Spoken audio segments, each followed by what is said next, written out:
أعوذ بالله من الشيطان الرجيم. بسم الله الرحمن الرحيم.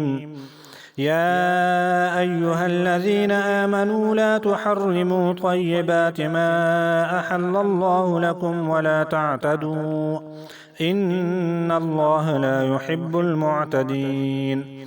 وكلوا مما رزقكم الله حلالا طيبا واتقوا الله الذي أنتم به مؤمنون.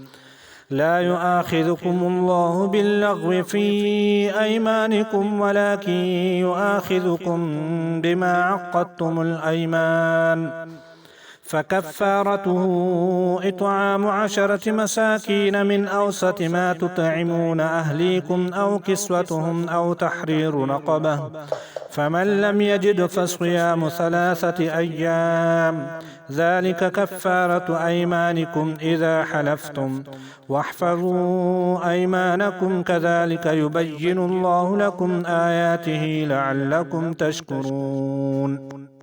يا أيها الذين آمنوا إنما الخمر والميسر والأنصاب والأزلام رجس من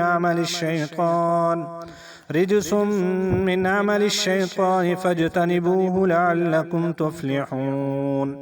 إنما يريد الشيطان أن يوقع بينكم العداوة والبغضاء في الخمر والميسر ويصدكم عن ذكر الله وعن الصلاة، فهل أنتم منتهون؟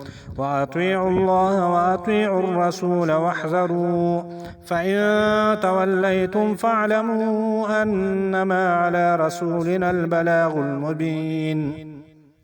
ليس على الذين آمنوا وعملوا الصالحات جناح فيما طعموا إذا ما اتقوا وآمنوا وعملوا الصالحات ثم اتقوا وآمنوا ثم اتقوا وأحسنوا، والله يحب المحسنين.